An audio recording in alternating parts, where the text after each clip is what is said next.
تو اس میں سے پیسے جو گنے میں نے، تو جب اس نے مجھے کپڑا لا کے دیا تو بل دیا تو وہ 7,000 کچھ روپے تھے۔ اب وہ کچھ روپے مجھے نہیں یاد، لیکن یہ کہ نہ ایک نہ کم نہ زیادہ۔ پاکستان کے شہر گجرات کی رہائشی خاتون نسیم اختر نے 32 سال کی محنت سے سوئی دھاگا کے ساتھ کڑھائی کر کے قرآن پاک تحریر کیا ہے۔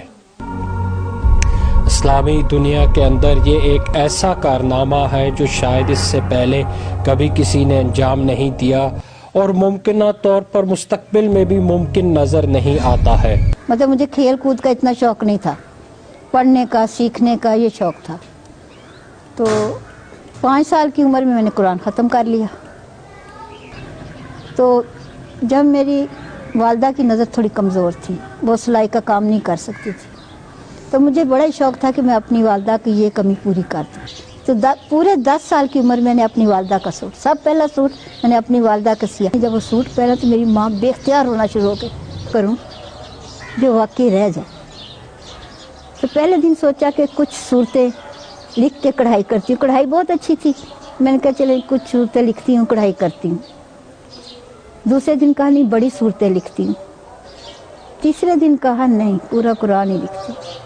کرتے کرتے وہ اللہ تعالیٰ نے خاکہ خود ہی ذہن میں ڈال دیا کیسے کروں۔ جب میں نے کپڑا کاٹا، پورے 30 پاروں کپڑا میں نے اکٹھا کاٹا، تو وقت میرے پاس ہوتا تھا ظہر سے عصر تک، پھر رات کے وقت 1 بجے کے بعد جتنا لکھ سکوں، کبھی 4۔ اور عام بندے سے مجھے زیادہ کام کرنا تھا کہ ان کو تکلیف نہ ہو، بچوں کو تکلیف نہ ہو، بچوں کا کوئی کام رہ نہ جائے۔ ان کے سارے کام نپٹانے کے بعد میں اس کو شروع کرتی۔ آپ سوچ نہیں سکتے کہ یہ اندر جو فرش ہے نا، اس پہ روڑی بھی میں نے خود کٹی۔ جب شروع کیا تھا تو 2 نفلوں کے بعد یہی کہا تھا کہ میں یہ اللہ کے نبی پہ آیا اور میں نبی کو گفٹ کر رہا ہوں۔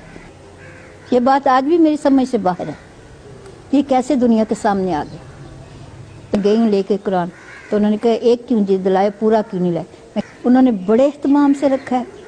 جو ان کی گیلری ہے، آرٹ قرآن گیلری ہے، اس کے درمیان والے کمرے میں بڑے خوبصورت شوکیس میں اور بڑے آنر کے ساتھ رکھے۔ اور اب 24 گھنٹے وہاں سب کو بتایا۔ پاکستان کی نسیم اختر جن کا تعلق گجرات سے 32 سال میں یہ قرآن بنایا۔ ان کی باتوں میں یہ تھا کہ انہوں نے کہا کہ یہ آپ پہلی خاتون ہیں جو یہاں اپنے ہاتھوں سے رکھ رہی ہیں۔ یہ کا سب سے خوبصورت دن جب وہاں انہوں نے شوکیس کھول کے میرے کہا رکھنے کے لیے، تو کھول کے جب قرآن رکھا تو میں نے مسجد نبوی کے سامنے، روزہ سامنے نظر آتا ہے، وہاں سے روزے کی طرف دیکھا اور قرآن کو دیکھا، تو مجھے ایسے لگا جیسے آج میں زندگی کا وہ دن پا رہی ہوں، شاید پھر یا کبھی آئے ہی نہ، یا آیا ہی نہیں۔ صاحب نے سوال کیا کہ آپ کو کیسا محسوس ہو رہا ہے؟ ان کا شاید جنت میں بھی اتنا مزہ نہ ہو، بیٹا بھی نہ وہ دن کا۔